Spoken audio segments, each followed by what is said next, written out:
अस्सलाम वालेकुम।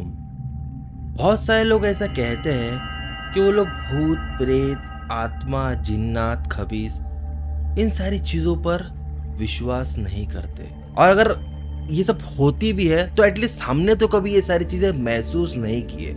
तो मैं उनसे बस इतना ही कहना चाहता हूँ कि हमारे चैनल पे जो ये किस्से कहानियाँ हैं, ये सिर्फ स्टोरीज नहीं है, ये रियल में किसी न किसी के साथ हुआ है, और इसीलिए हमने इस चैनल पर वो सारी चीज़ें प्रेजेंट किए। तो प्लीज़ कभी भी इन नेगेटिव एनर्जीज को मजाक में मत लेना। खैर, आज मैं आप लोगों को 2 किस्से शेयर करूंगा, लेकिन उससे पहले आयतल कुर्सी पढ़ना स्टार्ट कर दे। और जो मेरे हिंदू भाई बहन है वो गायत्री मंत्र और हनुमान चालीसा का पाठ कर ले, क्योंकि sometimes we are not alone. तो पहली कहानी हमारे साथ शेयर की है जैबा ने, जो कि मुंबई के करीब वसई में रहती है। और ये सारी चीज़ें उसके साथ शुरू हुई थी 2019 में, जब वो अकेले वहाँ पर रहती थी। करीब में ही नाला सुपारा या शायद नायगांव में कहीं पर वो जॉब करती थी। अब शायद उनके फैमिली में कोई अर्जेंसी आ गई थी या पता नहीं क्या, लेकिन उसको अपना घर बेचना पड़ा। अभी अगले दिन मार्केट गई, तो मार्केट में उसको एक उसका दोस्त मिल गया जो कि एजेंट ही था। तो उसको उसने बताने लगी कि देख, मेरा घर बिक गया और जिसको मैंने बेची वो बोलता है कि 1 हफ्ते में खाली कर दो, मेरी परिवार आ रहा है, तब मैं क्या करूँ। तो उस एजेंट ने कहा कि देख, एक घर खाली है, अभी बस नया ही बना है, एक रॉ हाउस है, तो उसके 2nd फ्लोर पर अगर तू बोले तो मैं बात करता हूँ। तो जैबा ने कहा कि हाँ ठीक है, मुझे कोई प्रॉब्लम नहीं है। तो एक दिन वो एजेंट के साथ उस लोकेशन पे गई। अब वो क्या देखती कि उस पर्टिकुलर एरिया में 2-4 रॉ हाउस बने हुए, और ये जो घर इसको दिखा रहा था वो बस अभी जस्ट ही बना था, शायद 1-2 महीना ही हुआ था। तो वो देखी कि 2 माले का वो लगभग घर था। ग्राउंड फ्लोर पर एक रूम था, फर्स्ट फ्लोर पर एक रूम था, और 2nd फ्लोर जिसको वो देखने के लिए आई थी। तो बोली कि ठीक है, देखने में तो सही लग रहा है, लेकिन हाँ आसपास थोड़ा सन्नाटा है, लेकिन मैं मैनेज कर लूंगी। तो अब वो उस रॉ हाउस में एंटर होती है। नीचे के घर बंद था। अब वो सीढ़ियों से जब ऊपर की तरफ गई, पहले माले पर वो जाके क्या देखती है कि एक घर है, वो लॉक्ड है, और उसके दरवाजे पे बहुत सारे धागे बंधे हुए, तावीजें बंधी हुई है, बड़ा सा ताला है, और दरवाजे पे भगवान की फोटोज लगी हुई है, प्लस किसी ने हनुमान चालीसा लिख कर वहां पर चिपकाया हुआ है। तब एक पल के लिए सोची कि इतना सारा कौन लगाता है। तब वो 2nd फ्लोर पे जाती है। एकदम बड़ा रूम था, उसमें एक हॉल था, एक सेपरेट बेडरूम था, वॉशरूम था, और बेडरूम में एक बालकनी थी, प्लस 2nd फ्लोर से अटैच टेरिस भी था, यानी कि जो 2nd फ्लोर पे रहेगा वो टेरिस भी यूज कर सकता है। तो देख के खुश हो गई, सोची कि चलो मेरे अकेले के लिए इतना अच्छा रूम मिल गया। अगले ही दिन से वहां पर शिफ्ट भी हो गई। अब यहाँ पर प्रॉब्लम ये थी कि जिस रॉ हाउस में वो रहने के लिए आई थी, उसके नीचे और पहले माले का रूम खाली था, यानी कि कोई भी नहीं था। और 2nd फ्लोर पे वो आई और आसपास बंगलो थे, तो बात करने के लिए क्या, कोई इंसान देखने के लिए भी नहीं था। तो वही सोची कि यहाँ पे तो ना बंदा है ना बंदे की ज़ात है, अगर मुझे कुछ हो भी जाएगा तो किसी को पता भी नहीं चलेगा। तो वो इसी हैबत में वो अपना पहला दिन किसी तरह से निकाल ली। अब जैसे ही रात हुई है, पता नहीं उसको उस घर में एक अजीब सी मनुष्यत का एहसास हुआ, जैसे कि मानो कि उसे कोई छुप छुप कर देख रहा है। वो हर तरफ देखने की कोशिश करी, लेकिन उसको घर में कोई नजर नहीं आ रहा। तो उसने उस रात को घर की सारी लाइट ऑन कर दी, हॉल की, बेडरूम की, इवन वॉशरूम की भी, और वो पूरी रात बेचैनी से सो रही थी। आधी रात को उसको ऐसा लगा कि टेरिस पर कोई भागा है, क्योंकि जिस तरीके से भागने की आवाज आई थी ना, वो एकदम हिल सी गई। वो सोच रही कि इतनी रात को टेरिस पे कौन है, और इस पूरे घर में मेरे अलावा कोई है भी नहीं, तो वो कौन हो सकता है। अब उसकी हिम्मत नहीं हो रही, अकेली लड़की है, तो वो बाहर भी नहीं जा रही, ना वो चिल्ला रही है, लेकिन आवाज बाकायदा उसको आई कि कोई ऊपर भाग रहा है। थोड़ी देर तक भागने की आवाज आई और फिर वो आवाज शांत हो गई। लेकिन अब उसको कहाँ से नींद आनी थी, वो सोई नहीं, और वो जागकर किसी तरह से वो रात निकाल दी। सुबह होते ही उसने फौरन एजेंट को कॉल करी कि देखो यार, मैं इस घर में नहीं रह सकती हूँ, एक काम करो, जो मैंने पैसे दी थी वो वापस कर दो, या तो फिर इसी घर का जो ग्राउंड फ्लोर है, मैं ग्राउंड फ्लोर पे रह लूंगी, मुझे चलेगा, लेकिन ऊपर 2nd फ्लोर पे मैं नहीं रह सकती। एजेंट ने बोला कि एक काम कर, 2-4 दिन निकाल ले, मैं मकान मालिक से बात करता हूँ, तो नीचे शिफ्ट हो जाना। खैर, अब वो नीचे शिफ्ट हो गई।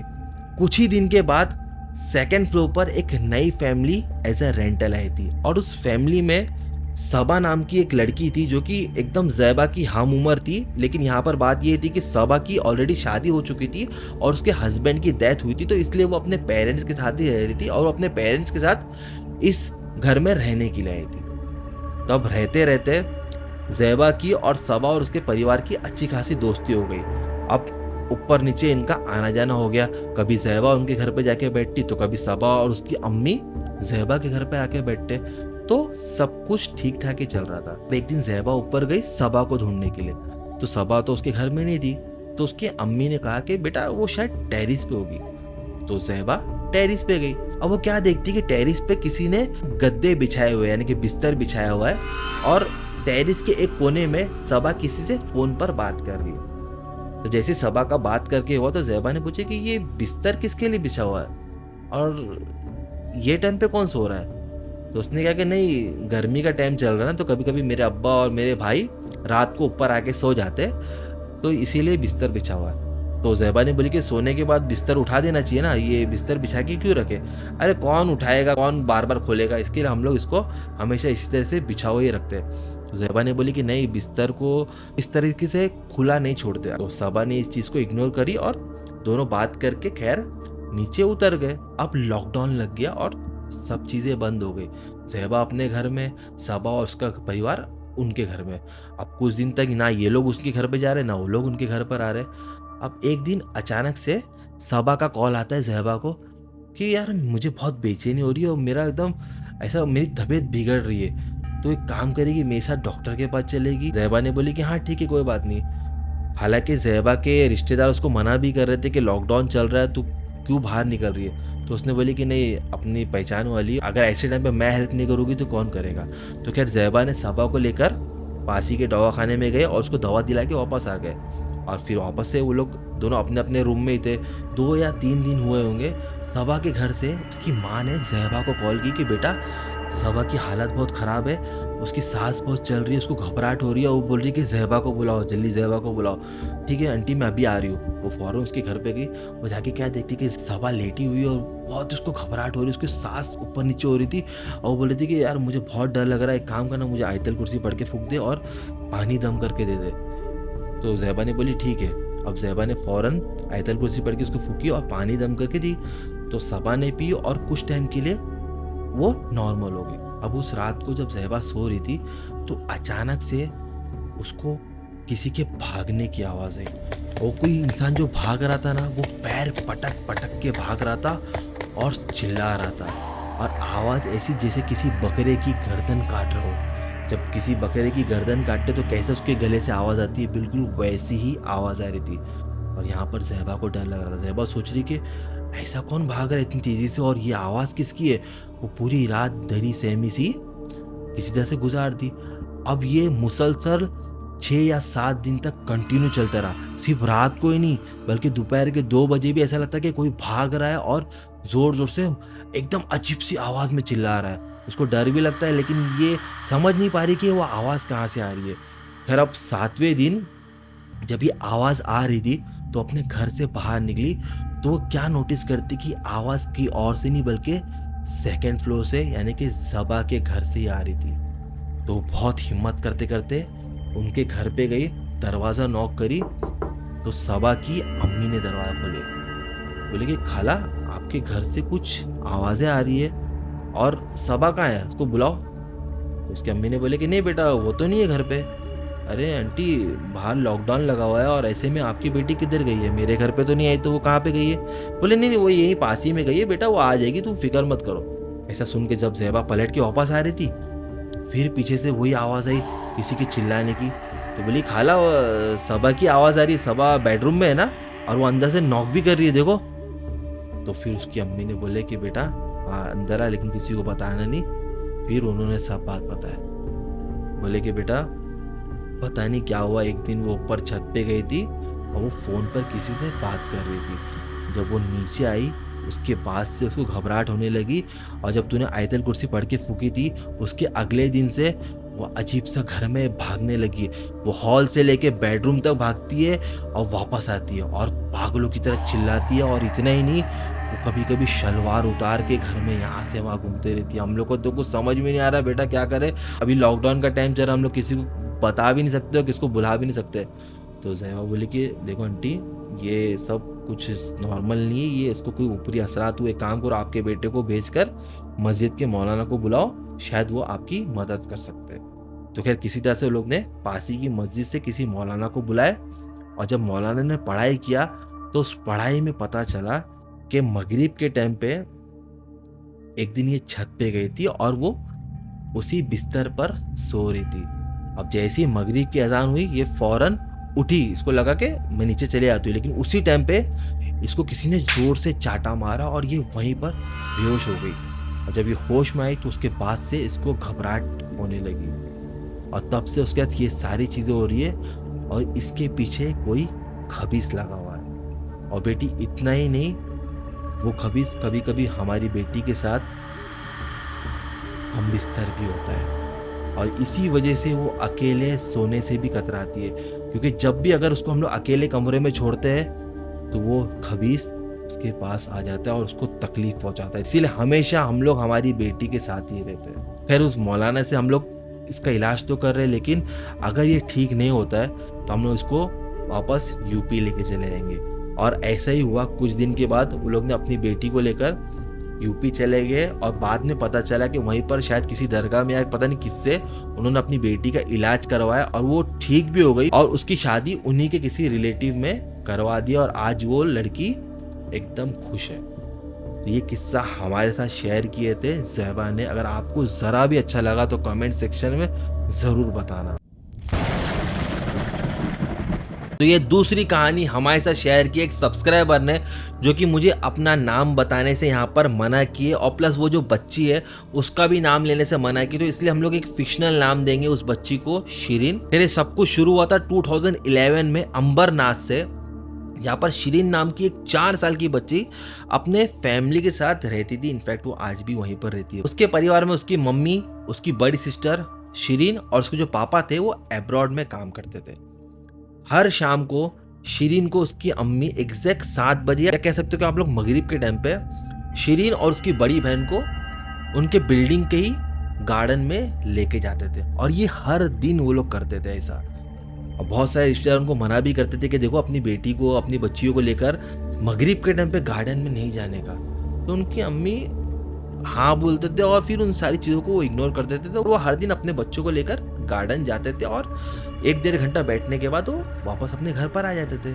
अब एक दिन जब वो गार्डन गए, वहाँ से जब वो वापस आ रहे थे, तो वो शिरीन ने कहा कि अम्मी मुझे बिस्किट चाहिए और पानी की बोतल चाहिए। तो उसकी अम्मी ने बोले कि बेटा बिस्किट ले ले, लेकिन पानी की बोतल की क्या ज़रूरत है, अभी अपन घर पे जाएंगे वहाँ पानी पी लेना।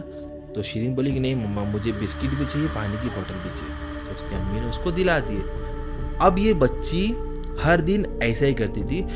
रोज पार्क से आते हुए रास्ते में वो बिस्किट और पानी की बोतल लेती थी, घर पे जाती थी, और जहाँ पर ये सोती थी उस रूम की खिड़की के पास रख देती थी। ये मुसलसल हर दिन होता था।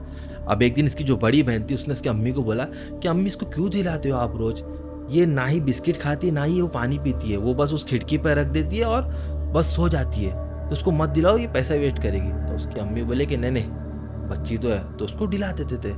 अब जिस बिल्डिंग में लोग रहते थे उसके जस्ट सामने वाली बिल्डिंग में शिरीन की खाला रहती थी, और उसके खाला के घर में एक बर्थडे पार्टी थी, तो लोग ने इनको इनवाइट किए। तो आज ये लोग शाम को पार्क नहीं गए, बल्कि ये लोग सीधा बर्थडे पार्टी चले गए। अब वो बर्थडे पार्टी में इनको इतना लेट हो गया कि वापसी आने में शॉप्स बंद हो गई थी। अब पूरे रास्ते शिरीन बोली कि मम्मी मुझे बिस्किट चाहिए, पानी की बोतल चाहिए। तो उसकी अम्मी उसकी इस बात को टालते हुए उसको अपने घर पे लेके चले गए। अब घर पहुंचते पहुंचते बच्ची जिद करने लगी, नहीं मम्मा मुझे बिस्किट चाहिए, मुझे पानी की बोतल चाहिए, मुझे बिस्किट चाहिए, मुझे पानी की बोतल चाहिए। उसकी मम्मा उसको चिल्लाए, बोले कि क्या क्या ये रोज उसका लगा के रखी है, आज एक दिन अगर बिस्किट और पानी की बोतल नहीं मिलेगी तो तुझे क्या हो जाएगा। तो रोने लगी, और वो एकदम हिचकी ले लेके रो रही थी, एकदम ज़्यादा जिद करने लगी, और बोली अगर मुझे बिस्किट और पानी की बोतल नहीं मिलेगी तो वो मुझे बहुत चिल्लाएगी। बोले कौन चिल्लाएगी, तो उसने बताया नहीं, लेकिन अब वो एकदम डरी सहमी सी नजर आ रही थी। तो उसकी अम्मी बाहर गए और कहीं से बिस्किट और पानी की बोतल ला के उसको दिए, तो वो थोड़ी शांत हुई। अभी लोग रात को खाना वाना खाया और वापस सब लोग सो गए। आधी रात को शिरीन की बड़ी बहन क्या देखती है कि 4 साल की बच्ची इनके घर में जो खिड़की है उस विंडो की स्लाइडिंग यानी कि कांच को थोड़ा खोली है और किसी को बिस्किट और पानी की बोतल दे रही है। उसको नजर नहीं आ रहा है कि खिड़की की दूसरी तरफ कौन है, लेकिन ये किसी को दे रही है। तो ये तुरंत अपनी अम्मी को बुलाने के लिए अगले कमरे में उसकी अम्मी सो रहे थे वहां पर चले गए और बोली कि अम्मी वो शिरीन खिड़की खोल के किसी को बिस्किट और पानी की बोतल दे रही है। उसके अम्मी उठे और इसके साथ वापस कमरे में आ रहे थे। जब तक ये लोग आए तब तक वो बच्ची सो गई थी। तो उसकी अम्मी बोले कि वो सो तो रही है। नहीं अम्मी, मैंने अभी देखी वो किसी को बिस्किट और पानी की बोतल दे रही थी। उसकी अम्मी को थोड़ा डाउट हुआ।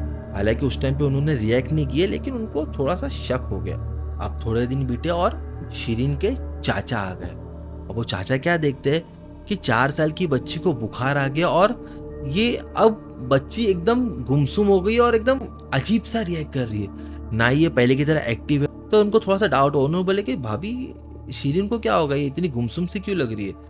तब उन्होंने बताया कि पिछले कुछ दिनों से ये हर रात को बिस्किट और पानी की बोतल मांगती है और जब ना दो तो बोलती कि अगर नहीं देंगे तो वो मुझे चिल्लाएगी। तो हम लोग उसको पूछते कि कौन है तो वो बताती ही नहीं है। उसके अलावा एक रात को उसकी बहन ने देखी कि किसी को खिड़की में से बिस्किट और पानी की बोतल दे रही है। इसको जब पूछे तो इसने कोई जवाब नहीं दी। तो हम लोग को तो थोड़ा शक तो हो रहा है, लेकिन अभी हम लोग देखे नहीं तो हम लोग कैसे बता सकते हैं। तब उनके चाचा को लगा कि हो सकता है कि बात कोई सीरियस ही होगी।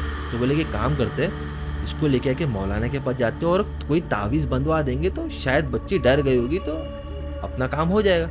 एक काम करते, मैं इसको लेके जाता हूँ और मौलाना से तावीज़ बंधवा के लेकर आता हूँ तो बच्ची ठीक हो जाएगी। शायद हो सकता है कि डर गई होगी। तो उसकी अम्मी बोले ठीक है। अब उसकी अम्मी, उसके चाचा, शिरीन और उसकी बड़ी बहन इसको लेकर मौलाना के पास जा रहे थे। अब जैसे ही उसके चाचा ने उस बच्ची का हाथ पकड़े तो उसका हाथ एकदम हैवी फील होने लगा और अब वो बोलती है कि कहाँ लेके जा रहा है मुझे, कहाँ लेके जा रहा है मुझे, तुम सबको मैं देख लूंगी। जिस तरह से उसने बोली थी ना, वो कोई 4 साल की बच्ची तो बोल नहीं सकती। वो आवाज में एक अजीब सा भारीपन था।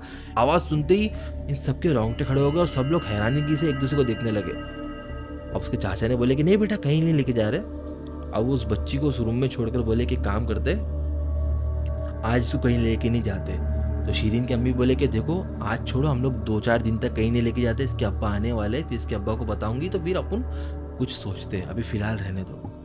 तो उसके चाचा ने बोला कि देखो एक काम करता हूँ, मैं बाहर से आके यासीन शरीफ लेके आता हूँ और अपन इसके उस खिड़की पर और इस कमरे के अलग अलग जगह पे रख देंगे तो इंशाल्लाह कुछ नहीं होगा। तो उसके चाचा बाहर गए और छोटी छोटी जो यासीन शरीफ होती है ना वो लेकर आए और उस खिड़की पर रखे जहाँ पर वो उसकी बहन ने देखी थी वो खड़े रह के किसी को बॉटल दे रही थी, तो वहाँ रखे और घर के कुछ कोनों में भी वो यासीन शरीफ रखे। अब रात को ये लोग सो गए। सुबह हुई, वो बच्ची ने अपनी माँ को इशारे से ऐसा बुलाया। अब उसकी माँ को ऐसा लग रहा था कि ये उनकी बेटी शिरीन नहीं, क्योंकि जिस तरह से वो बिहेव कर रही थी उसे देखकर उनकी माँ रोने लगी और बहुत ज़्यादा उनको भी डर लगा। जब वो करीब जाके उससे पूछे तो बोली कि तुम्हें क्या लगता है, खिड़की पे यासीन शरीफ रखोगे तो क्या वो नहीं आएगी? वो दरवाजे से आई थी। ये सुनते इन सबके हाथ पैर ठंडे हो गए। अभी लोग सोच रहे कि करे तो करे क्या, समझ में नहीं आ रहा है। शिरीन के अब्बा आए तो पहली रात को ये लोग ने कुछ भी नहीं बताया और इनका एक बेडरूम था जहाँ पर उसके अब्बा और उसकी अम्मी सोते थे। तो अब खैर रात को वो अपने शौहर के साथ उनके बेडरूम में चले गए और हॉल में सब बच्चे लोग सो रहे थे। अब आधी रात को शिरीन के पापा की आंख खुली तो वो क्या देखते हैं कि इनकी जो बच्ची है वो खिड़की के पास खड़ी हुई है और खिड़की के जस्ट बाहर एक औरत है, बुजुर्ग औरत। इसके बाल एकदम सफेद थे, चेहरा एकदम झुर्रियों से भरा हुआ था और उसने साड़ी पहनी हुई थी। वो अपने हाथ को बच्ची की तरफ बढ़ा रही थी। जैसे उसके पापा ने ये देखे फौरन चिल्लाया कि ए! तो बच्ची सहम गई और उस बूढ़ी औरत ने शिरीन के पापा को देख ली। पता नहीं उस औरत ने क्या की, जगह पे फ्रीज हो गए और वो हिल नहीं पा रहे थे, ना ही वो चिल्ला पा रहे थे। देखते देखते उनकी आंखों के सामने वो बुजुर्ग औरत गायब हो गई। फौरन अपने घर वाले सबको उठाया और बोले कि अभी के अभी बच्ची को लेकर रत्नागिरी चलो, क्योंकि जो मैंने देखा अगर मैं तुम लोग को बताऊंगा तो तुम लोग यकीन नहीं करेंगे। तो उनके घर वाले बोले कि क्या? तो बोले कि नहीं तुम लोग मैं जो बोल रहा हूँ सुनो। तो फौरन उस बच्ची को लेकर ये लोग पूरा घर रत्नागिरी गए। वहाँ पर किसी मौलाना को दिखाया, फिर पता नहीं बहुत सारा पढ़ाई हुआ, बहुत इलाज करवाए, अब जाके पता चला कि गार्डन में जब ये बच्ची खेल रही थी तो वहाँ पर ये बूढ़ी औरत को, जो कि एक रूह थी, उसको ये बच्ची पसंद आ गई और तब से हर रात को वो बूढ़ी औरत इस बच्ची के साथ खेलने के लिए आती थी और कहीं ना कहीं ये बच्ची उसके पूरे कंट्रोल में थी। तो उस मौलाना ने पढ़ाई करके धीरे धीरे ही सही, लेकिन उस बच्ची को ठीक करे। आज वो बच्ची एकदम ठीक है, सब कुछ सही है। ये कहानी उनके घर वालों ने हमारे साथ शेयर किया। मैं आपको ओरिजिनल नाम नहीं बता सकता हूँ, तो आपको ये दोनों ही किस्से कैसे लगे वो मुझे कमेंट सेक्शन में ज़रूर बता सकते हो। और हाँ, सब्सक्राइब करो, क्योंकि जो अगली स्टोरी है वो एक जिन्नात की कहानी है, जो कि अमजद नाम के एक भाई ने आज ही हमारे साथ शेयर की है। तो मैं बहुत जल्दी वो पर्टिकुलर स्टोरी आपके लिए लेके आने वाला हूँ। यकीन मानो, रोंगटे खड़े ना हो जाए तो फिर कहना। और वो कहानी सुनकर आपको बहुत बड़ा सबक भी मिलेगा, तो वो सुनना है तो प्लीज चैनल को सब्सक्राइब करो, नोटिफिकेशन ऑन करो। तो यार बस आज के लिए इतना ही। अपना और अपने लोगों का ख्याल रखिए। अल्लाह हाफिज।